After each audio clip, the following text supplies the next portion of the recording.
Thank you. Hello. Hello. Hello. Hello. Hello. Hello. Dennis and myself are in programme planning. We've been fired again. But anyway, Dennis and myself thought it would be a smashing idea if we were in charge of the whole of television planning. And so we will be. Applying? Oh, yes. And so we will be applying for a job. Anyway, Dennis and myself say that this is the last edition of Do Not Adjust Your Set. And we thought that it would be a smashing idea if this went on forever. No. We went on forever. Oh, if we went on forever? Yes. And so it won't be. But we will.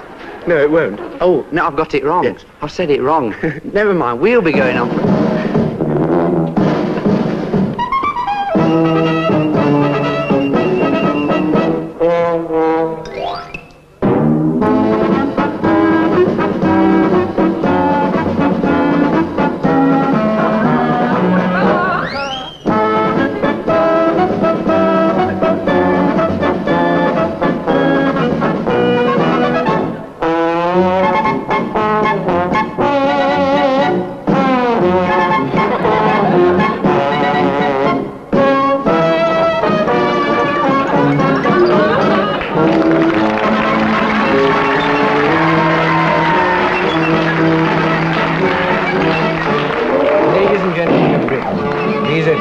And abrasive times for each and every one of us. But one thing I beg of you, please do not adjust your set. Hello, you join us in the giant Studio One, where we're making preparations to bring you up-to-the-minute coverage as Do Not Adjust Your Set goes off the air on this its final programme. We've got David Jason, who'll be following minute-by-minute reports on his swingometer. At the Centre of Information, Eric Idle will be feeding our computer. Denise Coffey will be correlating information from places as far apart as Luton, Bedfordshire and Sevenoaks, Hants. And Terry Jones will be keeping a watchful eye on anything and everything that might crop up at the last moment. We'll be on your screens in just 15 minutes from now. So meanwhile... Hello? Rome, Brussels? Felicity Carstairs? No, I'm sorry, no. No, I don't. You must have got the wrong number. Meanwhile, on with the show.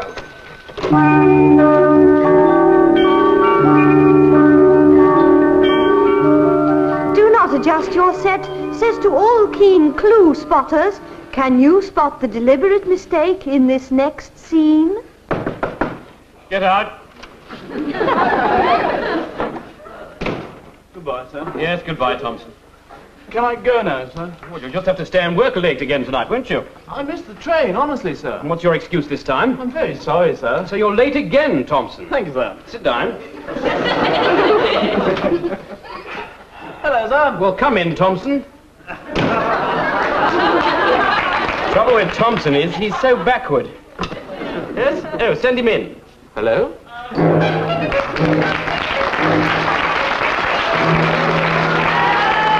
Cookery fans. Hello again, fans. Welcome to the last of Ivor Clark's cookery classes. This week, to celebrate the occasion, Ivor and I are going to make a dish together. Now, what's it called, Ivor? Your French is so much better than mine. Shepherd's pie. Well, now, Ivor, what do we need? You and me, my darling, that is all we need. In every program, I've gazed into your eyes, enraptured by your... Mince, I think we need, Ivor. What is mince when we are alone together for the last time? Well, it's a kind of chopped meat. Come away with me to Paris. Take a hot dish. Oh, I will. Oh, Ivor, this is vegetarian. Bon appetit.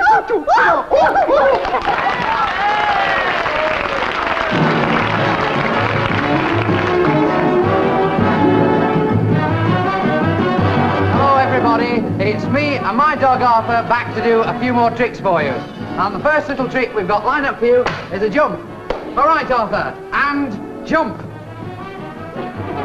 And jump. No, he says, I'd much rather climb on my bricks first. Right, and up on your hind legs and climb on the brick. Climb on the brick, up. No, he says, I'd much rather climb up the step ladders and get me bone. And climb up the step ladders and get your bone. Up. Show me, he says, how to do it. Right, up the step ladders and get around and where's the trail? And no, he says, I'd much rather finish with a song. How much is that doggy in the window? Woof, woof. The one with the waggly tail. Woof, woof. How much is that doggy in the window? Woof, woof. I do hope that doggy's for sale. Yes, well, next week, Arthur and I won't be here. I'll be back with a snake, and Arthur will be back at the Battersea Dogs Home. Thank you.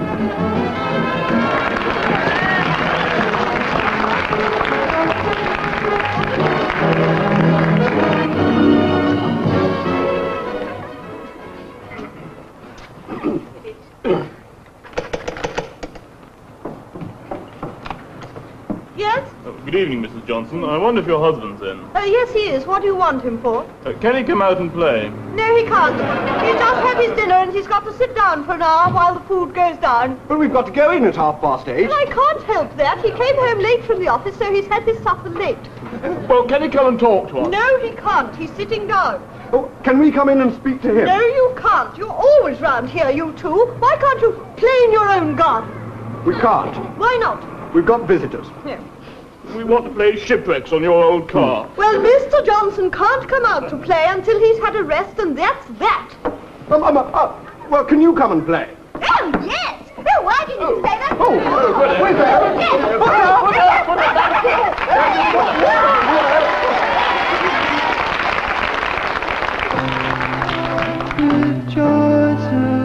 Things James Bond is cool and can't wait until he goes up and leaves school. High school hermit, metaphorically speaking. Do you want to be cool? Is that what you're seeking? Alone in the crowd, he is never allowed to make any noise. Although with the boy, he's stand on his sword, he always gets caught, so he gets so depressed, his mother represses him.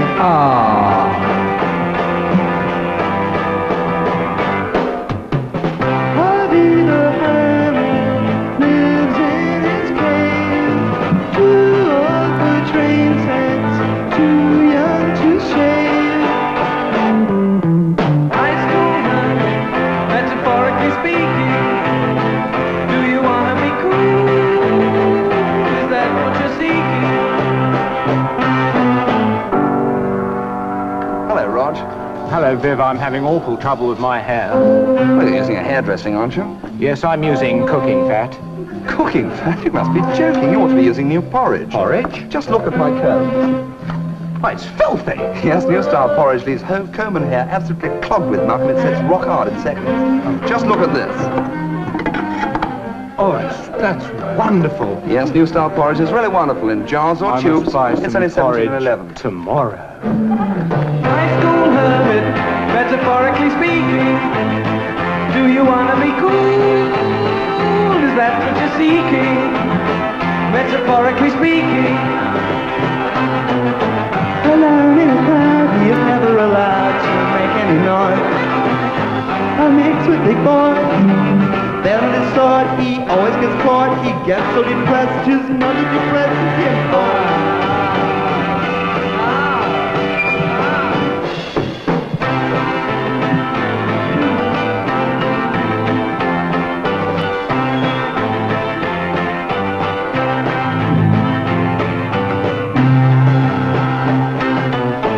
Alone in the crowd, he is never allowed to make any noise.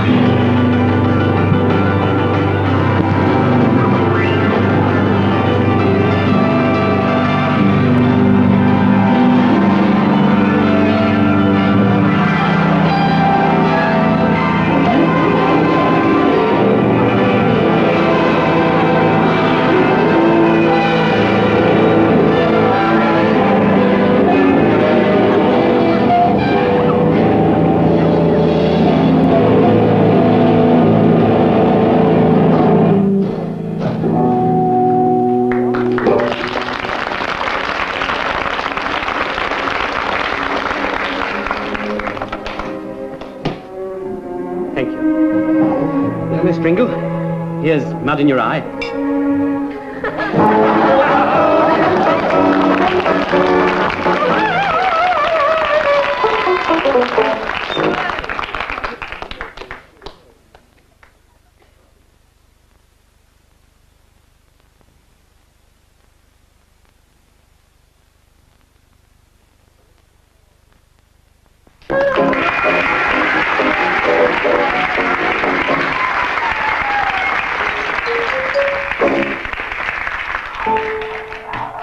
Do Not Adjust Your Set takes you back in time to the dawn of mankind, the twilight world of prehistory.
Excuse me, is this seat free?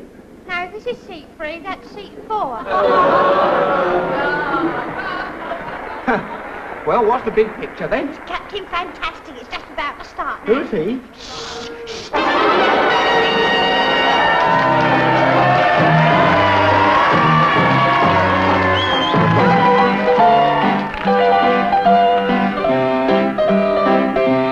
Last week, we saw Mrs. Black, the most evil woman in the world, escape from Captain Fantastic on her Blit boat. Now she reaches her destination, the Tower of London. But close on her heels is our hero, who has hopped on a river bus. This is Captain Fantastic speaking.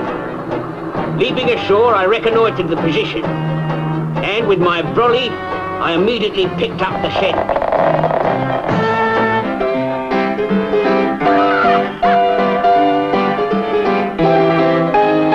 Mrs. Black, daring to attack the Tower of London?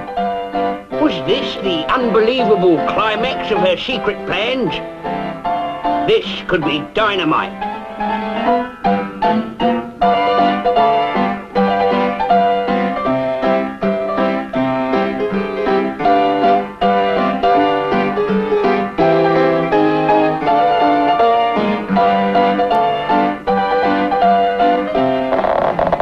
As I approached, cunningly disguised as an ordinary sightseer, I suddenly noticed the ravens leaving the tower. By tradition, this meant the imminent collapse of the empire. There was no time to lose if I was to save the nation. All I had to do was to find her.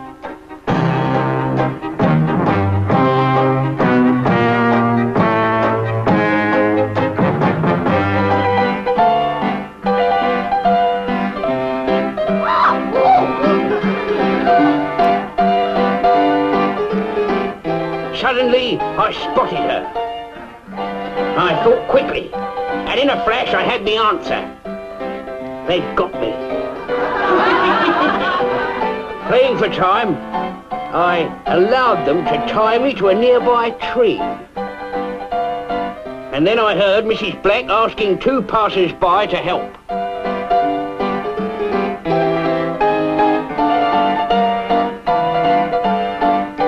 For a moment I was puzzled. I thought I'd seen them somewhere before, because his fez was familiar.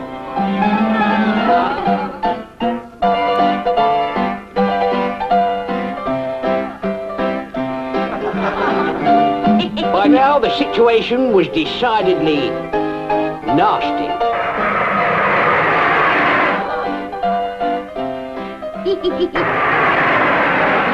I was powerless.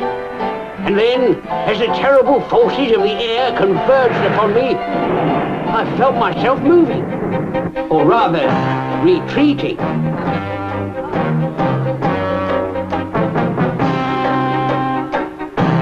I had been saved by my old friend, the mysterious moving tree. And not a moment too soon. Sheesh. And now I had to get Mrs. Black before she could set off her dynamite with her horrible handbag.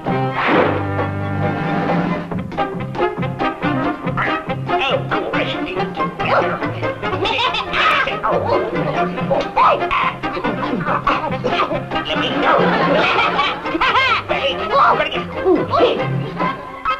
Suddenly, as we fought, the handbag split in half. And with no bag, her power had gone.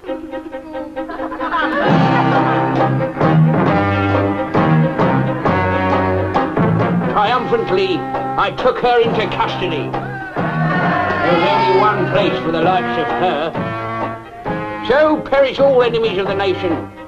With Mrs. Black, the most evil woman in the world, captured, my mission was completed.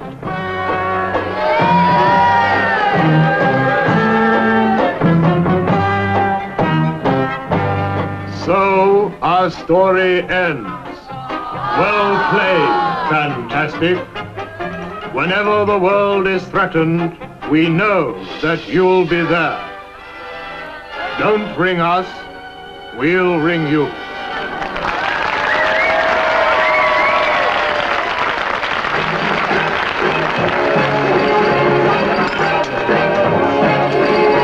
Will you join us once again in the giant Studio One, where we're now ready to bring you the last closing minutes of Do Not Adjust Your Set. There's something like 4 minutes to go, and there really is an atmosphere of most incredible excitement in the studio here tonight. But nothing actually seems to be happening at the moment, so let's go over to Eric Idle, who's going to show us some of the great moments of the last 3 months of this programme. Well, in these final moments, let's look back at some of the things this programme meant. First of all, what were the things we stood for? Well, I stood for the national anthem. I stood for Mrs. Granville on the bus. I stood for constant abuse. Oh, shut up, David. Yes, it was a programme with views. It was the first programme to expose the cold facts about winter cricket, to expose the shocking truth about naughty mice, and to recognise the great plastic licorice scandal. It was the first programme to recognise East Grinstead, and to declare that life as we know it is not possible on Terry Jones. Thank you, Eric. Well, it's still very tense here. Anything could happen at any minute, honestly. But now let's look back on some of the highlights of this great programme. Perhaps you'll remember such moments as this. You see, I didn't know the camera was on me. I was standing chatting to you, and I didn't realise they were on me. Big close-up. I could have died. Oh, there goes again. Oh, there. And of course, Do Not Adjust Your Set heralded a breakthrough in television techniques. Camera technique is just a simple matter of remembering 1 or 2 basic things. First, always make sure that you're speaking to the right camera. Second, always make sure that the camera that you're speaking to has got a red light on the top of it. And then, but never panic or lose you, or forget which, and panic and think, and don't, and maybe which one you've got to talk to all the time. You can go off your nut otherwise. There was screen-splitting, soul-searing romance. I love you. That's nice. And heart-rending, foot-clenching drama. John!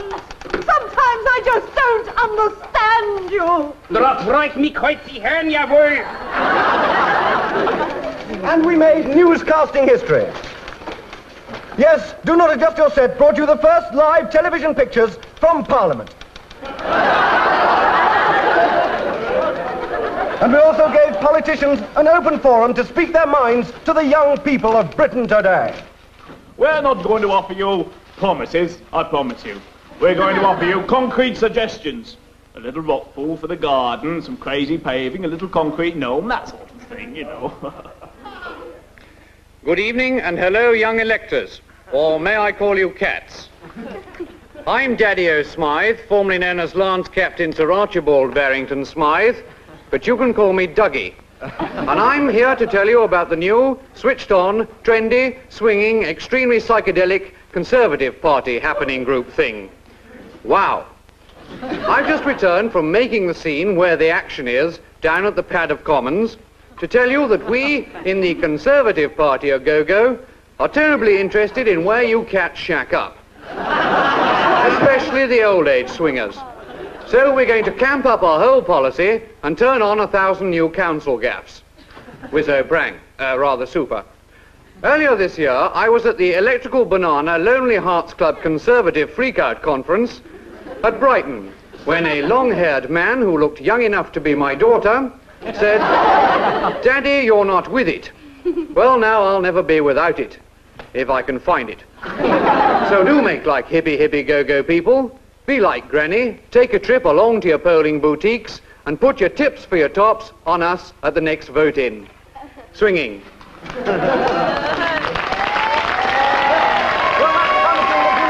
That was rightly ignored for. But meanwhile, here in the studio, tension is mounting to fever pitch as the last seconds of the programme tick away. But as they do, we've just got time to go over to David Jason on swingometer. Well, the swingometer's moved 4.3 in the last 30 seconds, and that's quite a substantial swing of well over 7%. And if this trend were to be repeated over the entire country in a minute from now, it would probably be about 20 to 6, I should think. I don't know.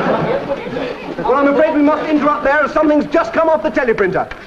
But it shouldn't take a second to fix it. So let's go over to Denise Coffey, who's on the spot. Well, here, on the spot, there's terrific tension. There's only 1 minute left of Do Not Adjust Your Set, just 60 seconds, and the tension is fantastic. Over to Mike. Over to Terry.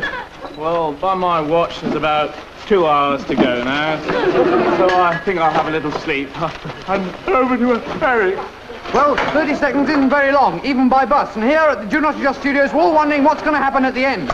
Yes. Well, with only 15 seconds left, there's just time for a quick word from David. Boot. Thank you, David. Well, that's just about all. 5 seconds to go now. 5, 4, 3, the tension's terrific. 2, 1, it's the end! I'm terribly sorry. We seem to have mislaid the end of the programme. Hello? Yes? What? Felicity Carstairs? No, I'm afraid you've got the wrong number. No, I'm sorry, I can't help you. I don't know. Well, while we look for the end of the programme, here's some music.